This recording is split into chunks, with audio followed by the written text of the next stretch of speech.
안녕하세요. 건강플러스 한주혜입니다. 우리가 부모로부터 받은 유전자 속에는 외모와 성격뿐만 아니라 질병의 가능성까지 다양한 정보가 담겨 있습니다.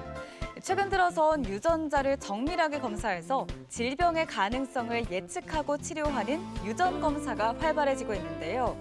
특히 유전적 원인으로 발생하는 희귀 질환의 경우 빠른 치료와 진단에 큰 도움을 받고 있습니다. 건강 플러스 오늘은 유전 검사와 상담에 대해서 자세히 소개해드립니다. 우리 몸은 유전체가 주어진 역할과 기능을 적절히 수행해 나갈 때 자연스럽게 성장 발달하면서 생명을 유지할 수 있다. 그런데 유전체의 아주 작은 부분이라도 이상이 생긴다면 기형이나 질환, 심한 경우 사망에 이르기까지 다양한 결과를 초래할 수 있다. 우리 몸의 유전 정보를 이루는 유전체는 염색체 수준이 있고 그보다 조금 더 깊게 들어가면 유전자 레벨이 있거든요. 그래서 유전 검사라고 하면 보통 염색체 수준의 검사가 있고 유전자 수준의 검사가 있습니다. 각각의 상황에 따라서 어떤 검사를 먼저 할지, 어떤 검사가 더 적절할지를 판단해서 처방하게 됩니다. 유전 검사는 특정 유전자를 통해 암이나 희귀 질환의 발병 가능성을 파악할 수 있고 맞춤형 치료를 시행할 수 있다는 점에서 정밀의학의 핵심 도구로 평가받고 있다. 오늘 TV 주치의에서는 현대 의료기술의 새로운 지평, 유전 검사와 유전 상담에 대해 자세히 알아본다.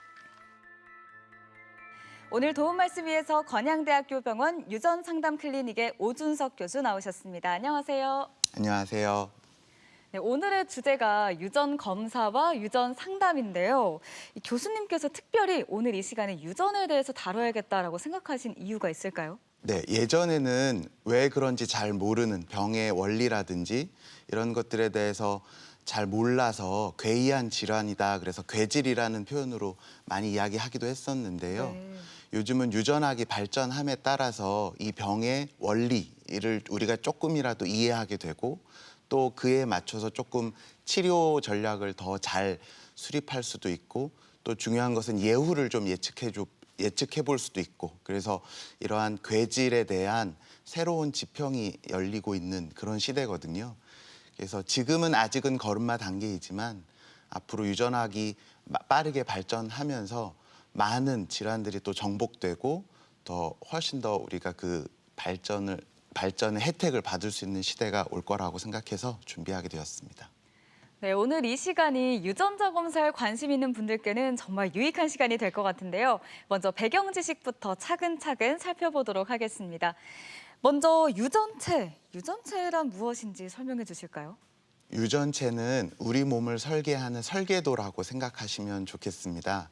백과사전처럼 많은 내용을 담고 있는 이 유전체에서 필요한 부분을 우리 몸을 구성하는 그 단위가 되는 게 단백질인데 그 단백질을 만들 때 필요한 부분을 우선 처음에 발췌하는 과정이 필요합니다. 그 큰 백과사전에서 해당 내용을 발췌하는 과정을 전사라고 하고요. 네.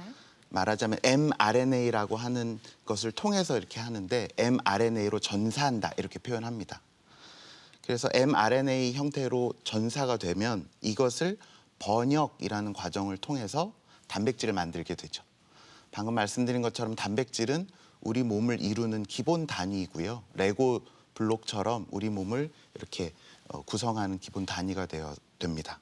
네, 우리 몸의 설계도와 같은 유전체는 어떤 것들로 구조가 이루어져 있을까요? 이제 제일 상위 개념부터 말씀드리자면 염색체가 있고요.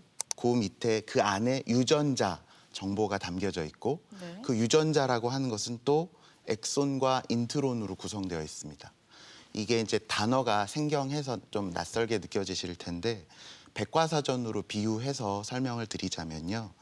책장에 백과사전이 쫙 꽂혀 있다라고 하면 그게 이제 우리 몸의 유전 정보인 거죠. 네.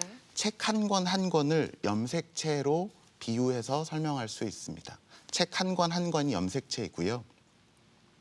우리 몸에서는 이게 쌍페어로 되어 있습니다. 46개의 염색체가 있고요. 23쌍이 되겠죠. 그중에 22쌍은 상염색체라고 해서 남자와 여자가 공통적으로 갖고 있는 염색체이고요. 한 쌍은 남자와 여자가 다릅니다.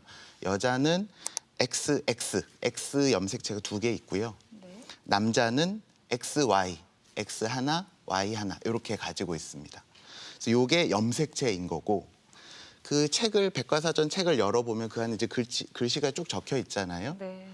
그런데 책도 사실 본문도 있지만 예를 들면 뭐 주석이라던가 페이지라든지 목차라든지 글쓴이의 말이라든지 본문은 아닌데 그냥 주변부에 있는 뭐 어떻게 표현하면 소소한 정보를 담고 있는 부분도 있잖아요. 네.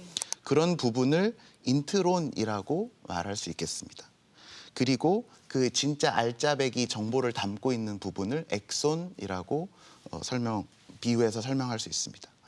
네, 그 부분을 조금 더 이야기를 하자면 아까 전사라는 과정을 말씀드렸잖아요. 네. 백과사전에서 정보를 발췌해서 mRNA로 만드는 것.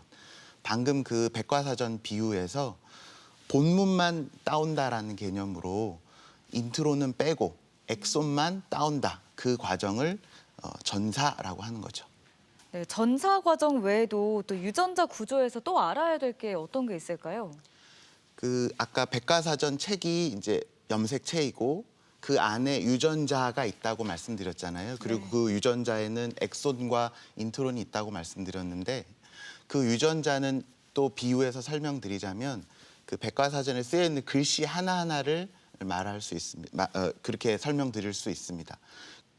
염색체에서 그 글자 하나하나에 해당하는 거를 뉴클레오타이드 또 같은 말로 염기라고 표현을 합니다.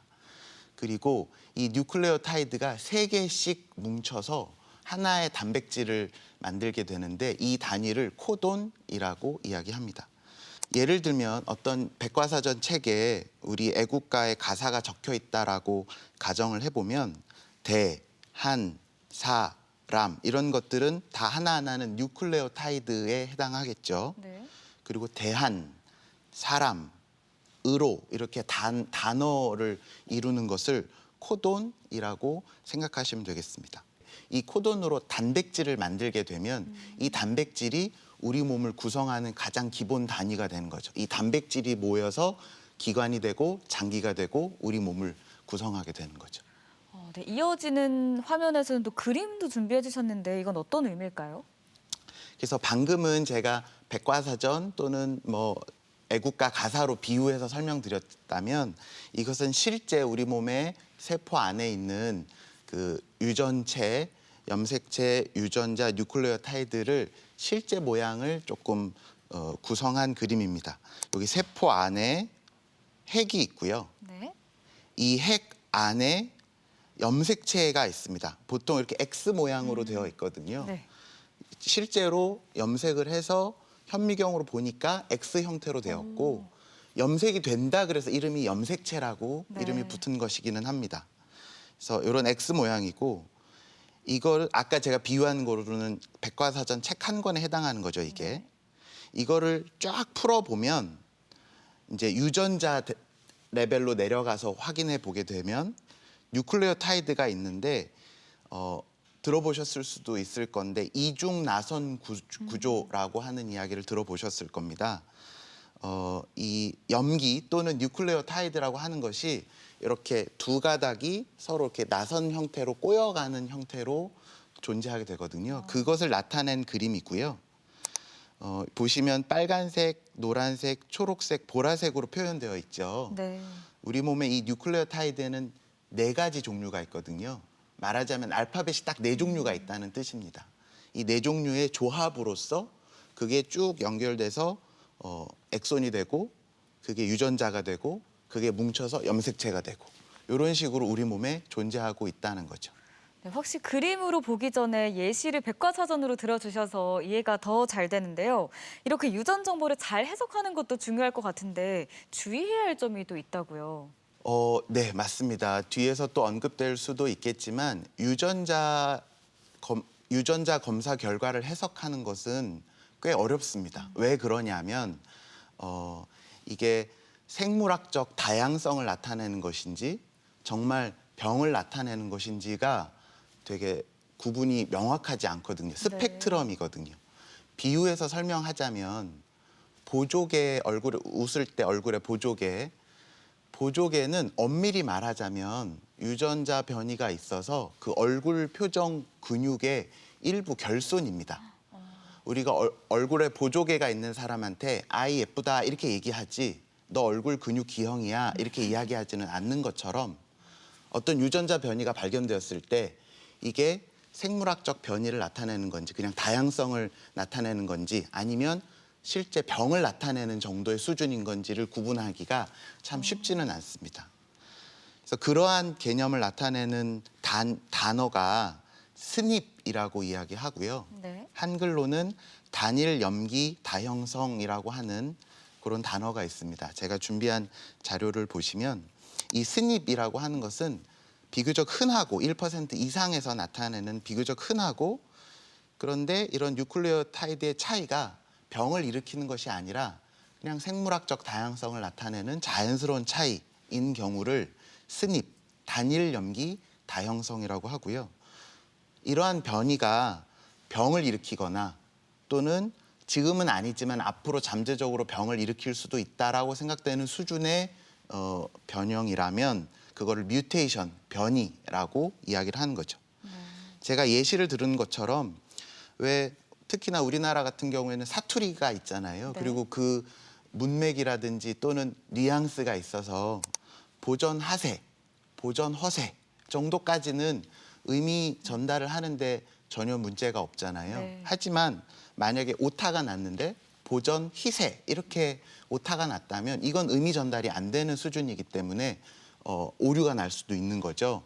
그래서 보전희세 요 정도면 뮤테이션, 변이라고 하는 거고 보전하세, 보전허세 요 정도는 의미 전달이 되고 그냥 다양성을 나타내는 거기 때문에 스닙, 단일 염기 다형성이라고 말하는 겁니다.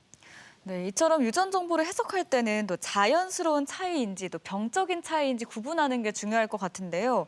변이에 대한 분류 체계도 알 수 있을까요? 네, 맞습니다. 그래서 방금 말씀드린 것처럼 변이인지 스닙인지 구분하기가 쉽지가 않잖아요. 그래서 네. 이것을 여러 전문가들이 모여서 전 세계적으로 전문가들이 모여서 미국 그 병리유전학회에서 가이드라인을 딱 제시를 했습니다. 그래서 굉장히 복잡한 규칙 그리고 계산 방법을 통해서 요것은 스닙, 그러니까 별 문제를 일으키지 않습니다. 또는 요것은 잠재적이거나 아니면 실제로 병을 일으킬 수 있는 변이입니다. 라고 결과를 주는데 이게 0 또는 1, 기다 아니다 이렇게 나오는 것이 아니라 확률로 줍니다. 그래서 요 달라진 다양성이 뮤테이션, 병적인 변이일 가능성이 매우 높습니다. 또는 요 변이가 병적일 가능성이 어느 정도 있습니다. 요 변이는 아무 문제를 일으키지 않는 양성일 가능성이 좀 있습니다. 요 문제는 양성일 가능성이 매우 높습니다. 또는 지금으로서는 분류하기가 어렵습니다. 이렇게 등급으로 제시하게 됩니다. 네, 그렇다면 변이의 양상도 다양할까요? 맞습니다. 이 유전자의 변이에 따라서 나타나는 증상들이 유전되는 방식이 되게 다양하거든요. 그것을 알고 해석을 하면 이런 검사 결과를 해석하는 데 도움을 받을 수 있죠. 이제 첫 번째로 이형 접합 변이라는 단어를 설명을 하고자 하는 건데요. 하나의 유전자가 변이가 생겨서 이게 뭐 병적인 질환을 일으키는 정도의 변이가 생겼다라고 해봅시다. 그러면 한쪽이 변이가 생겼으면 모양이 다르죠. 네. 그러니까 이런 경우를 이형 접합 변이 이렇게 표현을 하는 겁니다.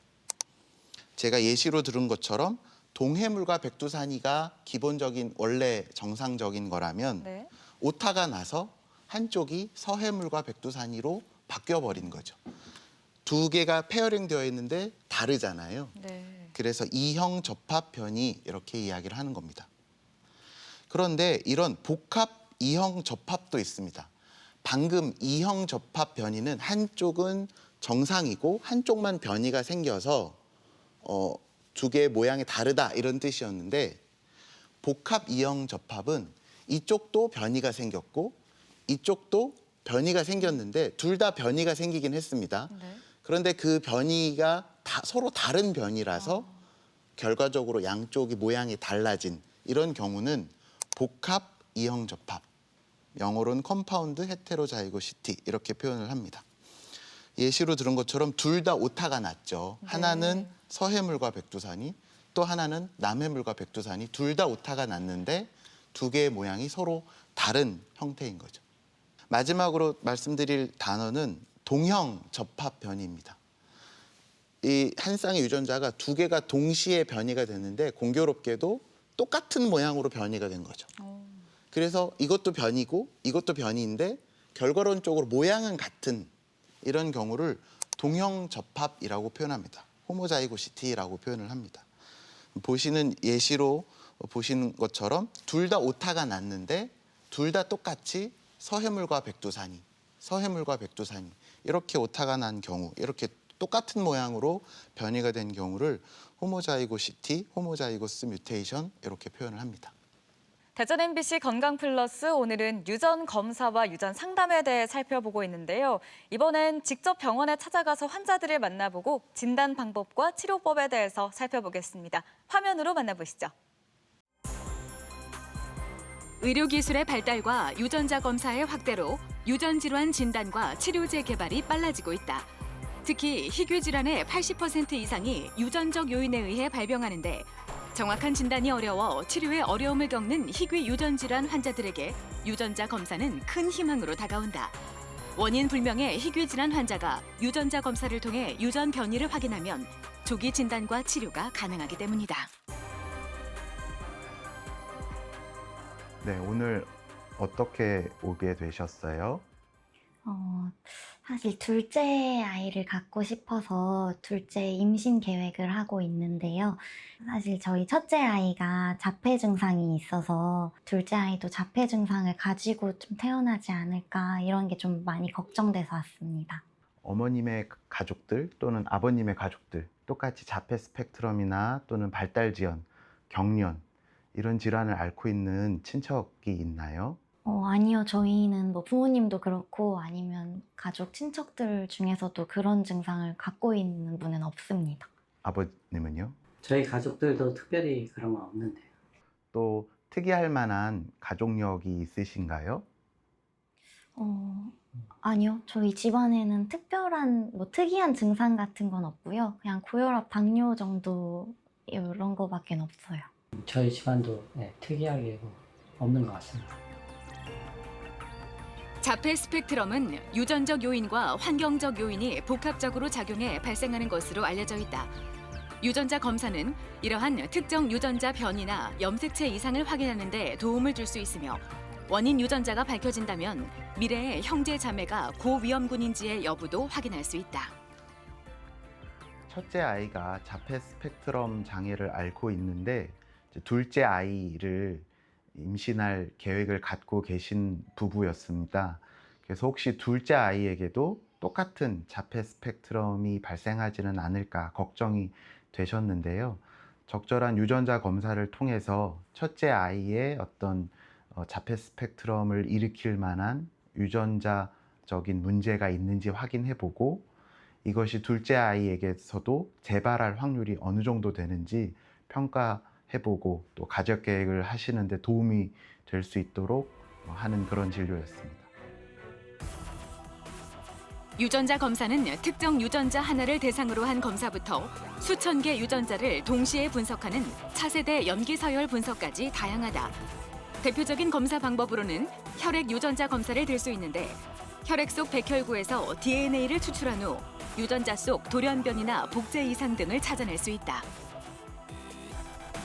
지금부터 제가 가계도를 작성할 건데요.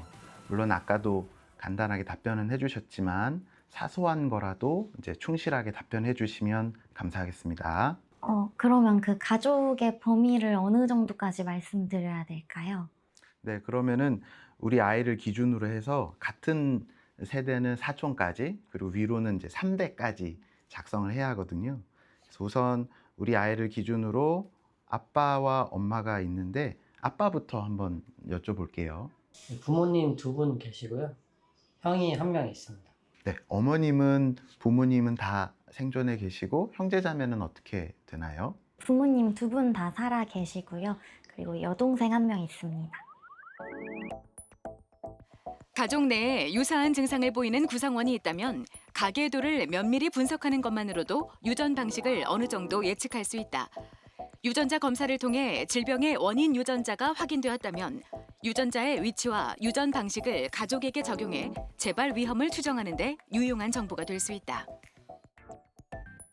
유전 상담에서는 유전 검사 결과를 분석하는 것뿐만 아니라 이 가게 내에서 혹시 연관된 질환을 앓고 있는 다른 구성원들이 어떻게 있는지, 또 그런 구성원들 사이에 어떻게 유전이 되는지, 그런 유전 방식을 함께 분석할 필요가 있습니다. 그래서 그러한 가족 내의 유전적인 맥락을 함께 고려해야 좀 더 정확한 분석이 될 수 있기 때문에 유전 상담에서는 가계도 작성을 반드시 하고 있습니다. 유전 검사와 더불어 유전 상담은 질병의 진단과 예방, 그리고 가족 내 유전 질환 위험 평가를 위해 필수적인 과정이다. 유전자 검사를 통해 특정 질환에 대한 위험도가 예측되면 유전 상담은 이러한 검사 결과를 바탕으로 이루어지는데 환자와 가족들에게 질환의 의미와 관리 방법, 심리적 지원 등을 제공해 가능한 취할 수 있는 모든 조치에 대해서 준비하도록 도와준다. 예전에는 왜 그런지 잘 모르는 미지의 영역의 질환들도 요즘 유전학의 발전에 따라서 병의 원리를 좀 알게 되었거든요. 그래서 유전 검사를 통해서 더 병을 정확하게 이해하고 예후를 예측하고 맞춤 치료를 할 수 있다는 점에서 요즘 그 중요성이 대두되고 있고요. 또 한 가지 중요한 포인트는 대물림되지 않는가, 가족 내 재발 위험에 대해서 안내를 해드릴 수 있어서 가족 계획을 하는 데도 도움이 되기 때문에 유전 검사가 중요하다고 할 수 있겠습니다. 유전자 검사가 모든 것을 해결하는 만능 해결책은 아니다. 유전적 요인은 질병 발생에 영향을 미치는 여러 요인 중 하나일 뿐이며 환경적 요인, 생활 습관 등이 함께 작용해 발생한다. 따라서 정확한 분석을 기반으로 다양한 요소를 균형 있게 고려해야 하며 이를 위해서는 전문가의 상담이 반드시 필요하다는 점을 잊지 말자. 병원을 찾아가서 환자들을 만나보고 진단법과 치료법에 대해서 살펴봤습니다. 계속해서 유전 질환은 발현의 빈도나 유전되는 방식이 다양하다고 들었는데요. 자세히 한번 알아볼까요? 네, 맞습니다. 그래서 아까 말씀드린 그러한 변이라든지 스님 이런 것들이 또 대물림되지 않습니까? 당연히 네. 내 몸의 유전자의 절반은 엄마한테서 절반은 아빠한테서 받은 거죠. 아까 쌍으로 네. 이루어져 있다고 했으니까 이 두 중에 하나는 엄마한테서 하나는 아빠한테서 이렇게 받게 되는 거죠. 이런 개념을 갖고 거기에다가 하나 더 제가 추가로 설명드려야 될 부분이 우성 유전과 열성 유전이라는 개념입니다. 제가 준비한 슬라이드를 보시면 우성 유전은 한 쌍의 염색체 중에 하나의 염색체에만 변이가 있더라도 질환이 나타나는 경우를 우성 유전이라고 합니다. 아까 배운 용어를 활용해서 다시 설명하자면 이형 접합 변이여도 증상이 나타난다는 경우죠. 이런 경우는 염색체 하나만 있어도 질병이 나타나는 것이기 때문에 50%의 확률로 대물림이 계속 된다는 거고 네. 세대를 건너뛰지 않습니다. 스킵이 없습니다. 반면 열성 유전이라고 하는 것은 한 쌍의 유전자, 두 개의 유전자가 둘 다 변이가 있어야 증상이 나타나는. 다르게 표현하면 한쪽에 정상 유전자가 있다면 이 정상 유전자가 변이가 있는 유전자를 보완해서 증상을 가려줄 수 있는 경우를 열성 유전이라고 합니다. 남자와 여자가 성염색체 22쌍은 공통적으로 갖고 있지만 마지막 한 쌍, 성염색체는 남자와 여자가 다르거든요. 여자는 X 염색체가 2개 있고요. 네. 남자는 X와 Y 각각 하나씩 가지고 있습니다. 그래서 만약에 이 성염색체에 뭔가 변이가 생겼다면 유전되는 방식이 되게 남녀에 따라서 좀 달라지게 되죠. 간단하게 설명드리자면 엄마는 X 염색체가 2개가 있기 때문에 둘 중에 하나를 물려주게 되죠. 그리고 엄마는 Y 염색체는 없는 겁니다. 네.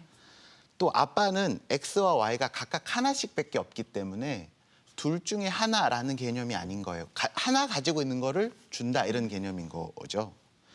그래서 X 염색체 문제가 있다 이러면 예를 들면 엄마가 X 염색체 둘 중에 하나의 문제가 있었는데 딸이나 아들한테는 둘 중에 50% 확률로 전달이 되는 거라면 아빠가 X 염색체에 문제가 있었다. 그럼 아빠가 아들한테는 Y 염색체를 물려주게 되잖아요. 그러니까 아빠가 아들한테는 100% 물려주지 않는다. 문제는 X 염색체에 있는 거고 Y 염색체를 물려줘서 아들이 됐다라는 뜻이니까요. 네.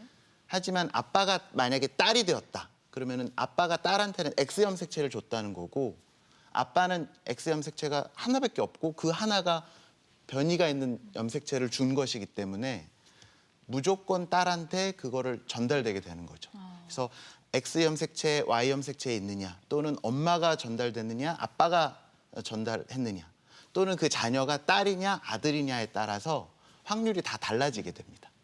네, 그런가 하면 부모의 유전자에는 없던 돌연 변이가 자녀에게 나타나는 경우도 있다고요. 그렇죠. 방금 말씀드린 것처럼 엄마나 아빠로부터 있었던 변이를 물려받기도 하지만 난자와 정자가 만나서 이제 배아를 형성하고 분열하는 과정에서 새롭게 돌연 변이가 생기는 경우도 분명 있을 수 있거든요. 이런 경우를 신생 돌연 변이, 우리 표현으로는 드노보 뮤테이션이라고 표현을 합니다. 분명 이런 경우도 있을 수 있고요. 그래서 가족 검사라는 게 중요한데 뒤에 말씀드릴 수 있겠습니다만 우리 아이에게 어떤 유전자 돌연 변이가 발견되었는데 엄마와 아빠 검사를 했더니 엄마와 아빠한테선 그 돌연 변이가 발견되지 않았다. 이렇다면 신생 돌연 변이구나 이렇게 이해하면 됩니다. 이런 경우가 있을 수 있다고는 해도 확률은 매우 낮죠. 연곱 후 2번 연속 신생 돌연 변이가 생길 확률은 거의 0에 가깝다고 생각하시면 됩니다. 그러면 유전자 검사를 환자뿐만이 아니라 가족들을 대상으로도 많이 하겠네요. 맞습니다. 그래서 가능하다면 아예 한꺼번에 엄마, 아빠 그리고 우리 자녀 이렇게 3명의 가족 구성원을 한꺼번에 검사하는 트리오 테스트라고도 하거든요. 이렇게 하는 게 좋긴 좋은데 사실은 시간과 재원이 한정적이다 보니까 현재 우리나라에서는 우선 대상 사람, 대상자? 영어로는 프로밴드라고 하거든요. 네. 그 프로밴드를 중심으로 해서 엄마, 아빠를 같이 검사를 하는 경우를 가족 검사라고 하고요. 아까 말씀드린 것처럼 이 프로밴드에서 유의미한 어떤 변이가 발견되었다면 이 변이가 물려받은 것인지 또는 신생 변이인지를 확인하기 위해서 가족 검사를 하게 됩니다. 만약에 첫째 아이한테서 엄마, 아빠한테서 변이가 있었고 이게 첫째 아이한테 대물림된 경우라면 동생들한테도 똑같이 대물림되었을 수도 있는 거잖아요. 네. 그러면 아직 동생들한테서는 나타나진 않았지만 우리가 미리 가족 검사를 통해서 동생들한테 해당 변이가 있는지를 확인하면 또 미리 예측하고 대응할 수 있기 때문에 이런 측면에서도 가족 검사가 매우 중요하다고 할 수 있겠습니다. 네, 그 가계도 분석이 굉장히 중요할 것 같아요. 맞습니다. 방금 제가 언뜻 말씀드린 것처럼 이 한 가계도를 정확하게 도식화해서 그림을 그려놓고 프로밴드를 표시하고 가족 관계가 어떻게 되는지 이 가족 구성원 내에 비슷한 증상을 나타내는 사람이 어떻게 분포되어 있는지 이런 것들을 분석하면 유전 방식을 이해하는 데 굉장히 도움이 되고 또 진단하는 데 또 가족 계획을 하는 데 굉장히 도움이 많이 됩니다. 대표적으로 아까 말씀드린 것처럼 신생 변이가 연곱 후 발생할 확률은 거의 0에 가깝기 때문에 만약에 첫째 아이가 어떤 유전 질환이 있는데 이 아이가 신생 변이라는 것을 확인했다면 둘째 아이한테 똑같은 일이 발생할 확률은 매우 거의 0에 가깝게 낮기 때문에 안심하고 둘째 아이를 임신하셔도 됩니다. 이렇게 설명드릴 수도 있는 거죠. 또는 우성 유전인 경우에는 스킵이 안 된다고 했잖아요. 네. 50%의 확률로 대물림이 된다고 말씀드렸는데요. 첫째 아이가 가지고 있는 유전 질환이 우성 유전이었고 엄마나 아빠한테서 물려받은 거였다면 동생을 만약에 가지시게 되면 50%의 확률로 같은 질환을 갖고 태어날 수 있습니다. 요거를 감안하세요. 이렇게 가족 계획 하시는데 도움을 줄 수도 있죠. 이런 것을 하려면 정확한 가계도를 꼼꼼히 작성하는 것이 무엇보다 중요하겠습니다. 네, 그렇다면 계속해서 유전자 검사의 종류에 대해서도 살펴볼까요? 네, 그래서 요 유전자 검사의 종류가 다양하고 결과적으로 환자분들이 병원에 오셔서 상담을 받고 어떤 유전자 검사를 할지를 의사와 함께 상의하는 것이 중요한데요.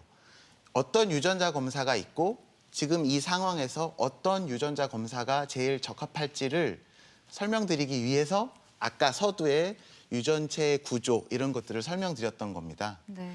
그래서 유전자 검사는 크게 염색체 수준의 검사가 있고 유전자 수준의 검사가 있거든요. 아까 백과사전 책을 예시로 들어서 설명을 하자면 제가 46권짜리 백과사전 한 세트를 주문을 했어요. 그래서 택배 상자가 와서 문을 이렇게 상자를 열었더니 책이 45권이 들어있거나 47권이 들어있다면 이거는 보자마자 뭔가 문제가 있다 바로 알아챌 수 있잖아요. 이게 염색체 수준의 문제인 거고 염색체 수준의 검사인 겁니다. 염색약을 넣어서 염색을 시킨 다음에 현미경으로 봐서 염색체가 46개가 잘 있는지 모양이 각각은 괜찮은지. 그런데 이제 기술이 좋아져서 말하자면 46권은 맞는데 이 중에 뭐 예를 들면 7권이 좀 두껍네요. 뭐 9권이 좀 얇으네요. 이런 것까지 우리가 확인할 수 있는 거죠. 염색체 수준인데 미세하게 더 두껍고 미세하게 더 얇은 것까지 우리가 이제 확인할 수 있는 기술이 확보가 된 거고요. 그거를 의학적 용어로는 미세 중복, 미세 결실이라고 표현합니다. 그것을 가능하게 한 게 CMA, 크로모조말 마이크로 어레이라고 하는 검사인데 CMA 검사라는 단어를 아마 유전 상담 진료실에서 많이 들어보실 수 있거든요. 네. 이 CMA 검사는 말하자면 미세 중복, 미세 결실을 확인할 수 있는 염색체 수준의 검사이다. 이렇게 요약할 수 있겠습니다. 또 유전자 수준의 검사도 있는데요. 이제 46권이 제대로 있는 건 확인했어요. 각각이 미세 중복이나 미세 결실도 없어요. 그런데 1권부터 이제 책을 열어서 쭉 다 읽는 거죠. 그래서 오탈자가 있는지 세세하게 검토하는 것을 유전자 수준의 검사 이렇게 표현합니다. 이것도 사실은 단계 범위에 따라서 여러 가지 종류가 있는데 46권 백과사전을 다 읽는 거. 46권을 처음부터 끝까지 목차도 빼놓지 않고 다 읽어서 오탈자가 있는지를 전부 검사하는 것을 홀 지놈 시퀀싱 WGS라고 이야기를 합니다. 이게 현존하는 검사에서는 가장 상위 검사가 되겠죠. 그런데 이제 그렇게까지 하면 너무 시간과 돈이 많이 드니까 현실적으로 그러면 엑손만 보자. 인트로는 빼고. 그러니까 백과사전에서 목차라든지 뭐 옴기니의 말이라든지 각주라든지 이런 상대적으로는 조금 덜 중요하다고 생각되는 부분은 빼고 알맹이 부분만 쭉 다 읽어서 오탈자가 있는지 검사하자. 이런 검사가 홀 엑솜 시퀀싱 WES 이렇게 표현합니다. 또 그것도 너무 시간과 돈이 많이 들고 부담이니까 그러면 이미 데이터베이스가 어느 정도 있어서 네. 이 해당 질환과 연관되어 있는 유전자는 이 부분에 몰려 있어요라고 한다면 그 부분만 예를 들면 뭐 6권, 7권, 8권만 내가 검사를 하겠다. 이렇게 하는 거를 판넬 시퀀싱. 예를 들면 눈 질환과 관련된 유전자들이 이런 리스트가 있다. 이걸 우리가 판넬이라고 표현하잖아요. 그래서 판넬 시퀀싱을 할 수 있습니다. 또 마지막으로 가장 범위가 좁다라고 할 수 있는 게 타겟팅 시퀀싱. 내가 염두에 두고 있는 그 유전자가 변이가 있나 없나를 보는 타겟팅 시퀀싱. 이거는 말하자면 우리 컴퓨터 할 때 컨트롤 F 누르면은 찾기 기능 있잖아요. 그 기능으로 해당 유전자가 있는지 변이가 있는지 없는지 딱 그것만 보는 이렇게 범위에 따라서 유전자 수준의 검사가 다양하게 있고 상황에 맞게 적절한 검사를 선택해야 합니다. 이런 거를 의사가 혼자 단독 결정할 수 있는 것이 아니라 아무래도 비용도 많이 들고 하다 보니까 이런 상황을 충분히 환자와 환자 보호자에게 설명을 드리고 어떤 검사를 하는 게 좋을까요? 같이 상의해서 결정하게 되죠. 네, 요즘에는 근데 주변에 보니까 병원에 방문하지 않아도 키트로 검사를 많이 하더라고요. 이 검사법은 병원에서 하는 거와 뭐가 다를까요? 네, 맞습니다. 말씀 주신 것처럼 요즘은 의사 또는 병원을 거치지 않고서도 고객분들이 바로 어떤 유전 상담 회사, 유전 검사 회사에 직접 이제 계약을 맺어서 검사를 하는 DTC 검사라고 하거든요. 네. 다이렉트 투 커스터머 해서 이 검사도 꽤 많이 하고 계신 걸로 알고 있습니다. 이 검사는 아까 스닙과 뮤테이션에 대해서 제가 말씀드렸는데요. 스닙을 검사하는 겁니다. 그러니까 물론 검사를 하는데 우리 몸에 있는 모든 유전자를 검사를 하는데 변이가 있는지 없는지를 본다기보다는 어떤 스닙인지, 그러니까 병을 일으키진 않아도 생물학적 다양성을 나타내는 그런 어떤 스닙을 갖고 있는지를 보는 검사라고 생각하시면 됩니다. 이거는 통계적인 연구 결과를 바탕으로 결과지를 레포트해 주는 거고요. 어떤 특정 위험 요인을 나타내는 스닙을 가지고 있다고 해서 그 질환이 걸릴 것이다라고 확정하는 것은 아닙니다. 예를 들면 논산에 사는 분들은 논산에서는 좋은 딸기가 많이 이제 농사를 짓잖아요. 그러니까 좋은 딸기를 많이 접할 기회가 많을 거고, 추측컨대 논산에 사시는 분들은 딸기를 많이 좋아하실 거라고 생각해 볼 수 있어요.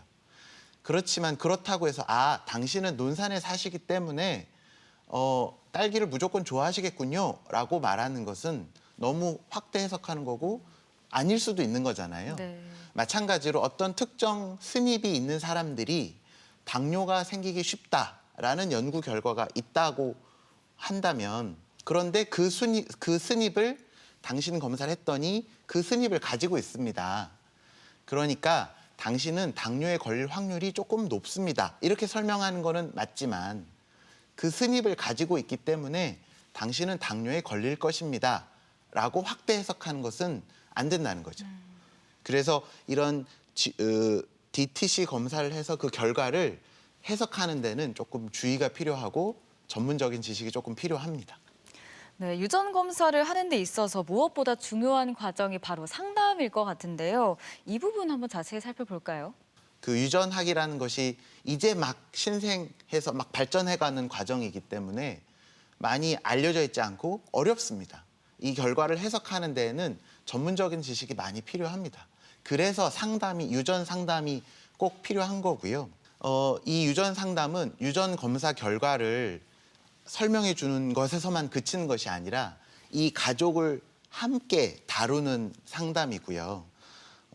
우선 병력 청취를 하고 꼼꼼하게 병력 청취를 하고 신체 진찰을 하고 아까 말씀드린 가계도 조사, 가계도 작성을 해서 이 가족 구성원들 안에 비슷한 어떤 증상들이 어떤 빈도로 발현되는지를 조사를 하고, 또 방금 말씀드린 것처럼 이러이러한 다양한 유전 검사들이 있는데 이 상황에서는 이런 검사가 현실적으로 제일 적합할 것 같은데 어떻게 생각하시는지 같이 상의를 하게 되고, 또는 희귀 질환, 난치 질환은 돈도 많이 들고 그렇기 때문에 개인의 힘으로는 감당하기 어려운 경우가 많죠. 나라에서는 이런 경우를 대비해서 뭔가 지원 사업이 좀 있거든요. 희귀 질환 등록이라든지 산정 특례라든지 정부에서 혜택을 줄 수 있는 그런 프로그램들이 있기 때문에 그런 것들을 제가 또 연계해주고 신청하는 걸 도와주고, 이런 모든 과정이 유전 상담에 해당합니다. 네, 그러면 구체적인 사례도 한번 살펴볼까요? 이제 어린 나이에 당뇨 진단이 되어서 온 가족이었습니다. 네. 그런데 아기가 당뇨가 좀 어린 나이에 당뇨가 됐는데 엄마도 알고 보니까 임신성 당뇨를 앓고 있었고 그 이후로도 계속 당뇨 조절이 안 돼서 당뇨를 앓고 있었고, 외할아버지도 당뇨를 심하게 앓고 계시다가 당뇨 합병증으로 돌아가셨었던 그런 가족력이 있는 거죠. 그러니까 이 엄마 입장에서는 우리 아빠도 당뇨로 돌아가셨고 나도 당뇨가 있는데 우리 아이까지 당뇨라니 너무 걱정이 많이 되고, 또 우리 아이가 뭐 더 심한 당뇨가 되지는 않을까, 이런 걱정으로 오신 거예요. 그래서 검사를 해봤더니 첫째 이 아들한테서 HNFA1A라고 하는 어떤 유전자가 변이가 된 것이 확인이 되었고 이 유전자의 변이 때문에 당뇨가 생길 수 있다라는 연구 결과를 이제 검색해서 확인해 볼 수가 있었던 거죠. 네. 아, 이 아이의 당뇨는 이 HNFA1A 유전자 변이 때문에 생긴 겁니다를 확인할 수 있었고 또 가족 검사를 해봤더니 엄마한테서도 똑같은 유전자 변이가 확인이 되었었던 거예요. 말하자면 엄마가 이 유전자를 아이한테 대물림해줘서 당뇨가 대물림이 된 거죠. 그런데 다행히도 요 HNFA1A 유전자 변이에 대한 그 연구 결과를 찾아보면 요 유전자 변이 때문에 생긴 당뇨는 인슐린 투약 굳이 하지 않더라도 먹는 약으로서도 충분히 잘 조절될 수 있더라. 이런 연구 결과가 많이 있더라고요. 그래서 얘가 당뇨가 확진된 거는 좀 안타깝지만 먹는 약으로 조금 더 손쉽게 조절을 할 수가 있다고 하니 먹는 약으로 한번 해봅시다. 이렇게 조금 뭐랄까 희망을 줄 수 있었고요. 또 반면 여동생이 있었거든요. 네. 여동생한테도 엄마의 유전자가 이렇게 유전됐을 수 있기 때문에 여동생도 검사를 해보고 만약에 그 유전자를 가지고 있다면 그 미리 조기에 당뇨를 확인해서 조기에 대처를 하는 것이 더 좋을 수 있기 때문에 여동생 검사를 권유드리기도 했었던 그런 사례가 있어서 같이 준비해봤습니다. 네, 끝으로 유전 검사와 유전 상담에 대해서 한마디로 요약을 해주시면 좋을 것 같은데요. 유전 검사와 유전 상담은 네모다. 요약해 주시면요. 저는 유전 상담은 함께하는 출발점이다 이렇게 표현하고 싶습니다. 유전 상담을 한다는 것은 낯설고 잘 모르는 희귀 질환 또는 난치 질환을 진단받는다는 뜻이기도 하잖아요. 네. 너무나 막막하고 외로울 수 있는데 환자 혼자 감당하는 것이 아니라 저희 유전 상담하는 의사 의료진들이 같이 함께 지지해주고 도와주고 하는 진단이 끝이 아니라 거기서부터 앞으로 더 많이 검사하고 도움을 줄 수 있는 출발점이라고 생각을 합니다. 대전 MBC 건강 플러스 오늘은 유전 검사와 유전 상담에 대해서 자세히 알아봤는데요. 지금까지 도움 말씀의 소아청소년과 유전 상담 클리닉 오준석 교수와 함께하셨습니다. 말씀 감사합니다. 이어서 하루의 시작을 운동으로 상쾌하게 열어드리는 건강 틈새 운동 시간입니다. 함께 운동할 준비 되셨죠? 안녕하십니까. 대전 일지대학교병원 물리치료사 이주영입니다. 요즘 손목의 사용 증가와 다양한 스포츠 활동들로 인해서 팔꿈치에 통증을 호소하시는 분들이 많이 늘어나고 있는데요. 특히 골프를 치시면서 많이 발생하는 팔꿈치 안쪽의 통증, 골프 엘보, 테니스를 치시면서 발생하는 바깥쪽 팔꿈치의 통증, 테니스 엘보, 이렇게 두 가지 질환을 많이 겪고 있습니다. 오늘 저와 함께 이 두 가지 증상에 도움을 줄 수 있는 스트레칭과 운동 해보도록 하겠습니다. 운동에 앞서 두 가지 준비물이 있는데요. 첫 번째로는 허리 높이 되는 테이블과 두 번째는 집에서 흔히 볼 수 있는 500ml 생수병입니다. 먼저 팔꿈치 안쪽에 위치하고 있는 골프 엘보의 통증을 일으키는 근육들을 잡아줄 건데요. 팔꿈치 안쪽에서 볼록 튀어나와 있는 뼈를 만지시고 바로 그 앞쪽에 누르시면 통증이 느껴지실 겁니다. 이 통증 부위를 직접적으로 마사지하게 되면 후에 더 통증이 커질 수 있기 때문에 저희는 여기서 세 손가락 앞쪽 부분에 위치한 근육을 잡아주도록 하겠습니다. 반대쪽 엄지로 자연스럽게 잡아주신 후 손목을 천천히 펴면서 밑으로 내렸다가 주먹을 쥐면서 올라오겠습니다. 다음은 팔꿈치 바깥쪽에서 있는 테니스 엘보의 스트레칭입니다. 여기서도 약 세 손가락 앞쪽에 위치한 근육군들을 네 손가락으로 지그시 눌러주시고 아까와 같은 자세에서 그대로 손등만 위로 가게 자세를 취해줍니다. 반대편 손가락으로 근육을 누르고 있는 상태에서 손목을 위로 올리면서 손가락을 펴주시고 주먹 쥐면서 밑으로 내립니다.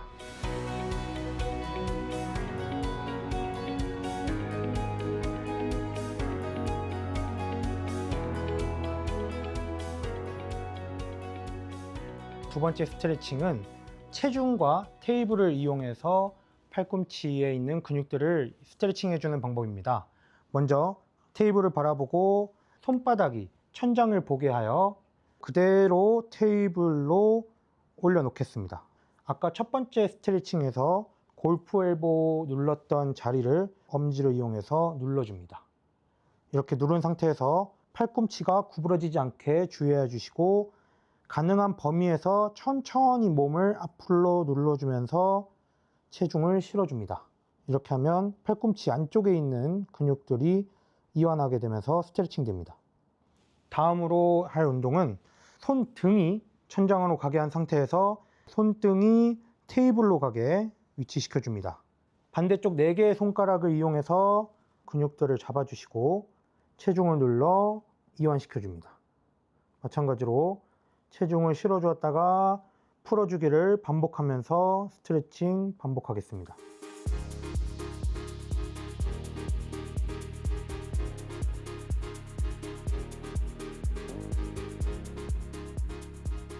앞선 2개의 스트레칭 후 첫 번째로 들어갈 운동은 물병과 테이블을 활용하는 운동입니다.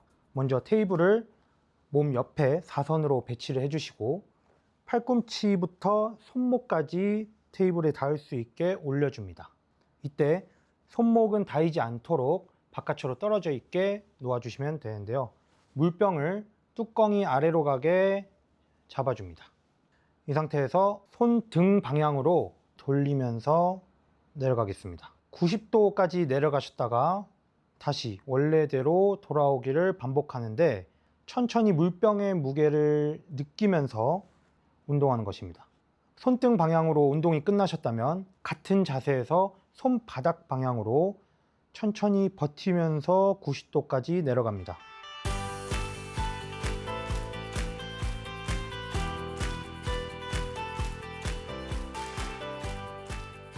네 번째 운동은 아까 세 번째와 똑같이 테이블과 물병 준비해 주시면 되고요. 손바닥이 하늘로 향하게 위치하여 물병 중간을 편하게 주먹 쥐어서 잡아주시면 되겠습니다.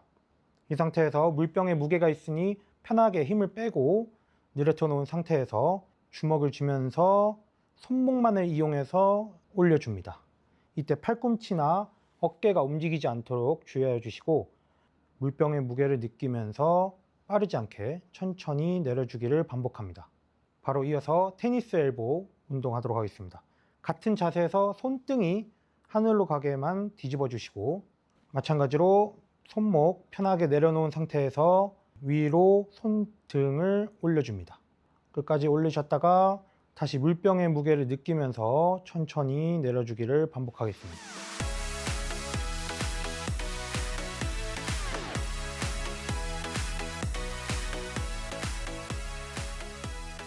마지막 5번째 운동은 역시 물병을 활용하여 운동을 할 건데요. 물병을 가로로 하여서 손을 앞으로 쭉 뻗어서 양손으로 잡아줍니다. 이 상태에서 물병이 앞으로 회전할 수 있게 한 손씩 번갈아서 최대한 앞으로 굴려주고 굴려주기를 반복합니다. 이때 팔꿈치가 구부러지지 않도록 주의하여 주시고 손목의 힘만을 이용해서 물병을 앞으로 돌려주시면 됩니다. 이렇게 앞으로 돌리기를 하시고 난 후 이번에는 물병이 뒤로 돌아갈 수 있게 뒤쪽으로 돌려주도록 하겠습니다. 하실 때는 양손을 한 번에 하는 것이 아니라 한 손씩 돌려주면서 교차로 진행하시면 됩니다.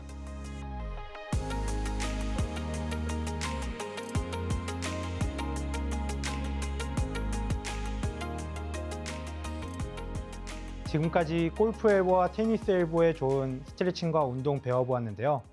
가정이나 직장, 주변의 어느 곳에서든 할 수 있는 운동들로 구성되어 있으니 꼭 한번 따라 하셔서 건강한 팔꿈치 만드시길 바라겠습니다.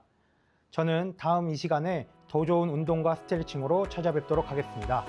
여러분 안녕!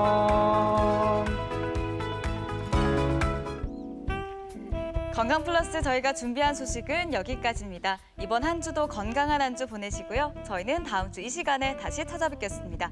함께해 주신 여러분 고맙습니다.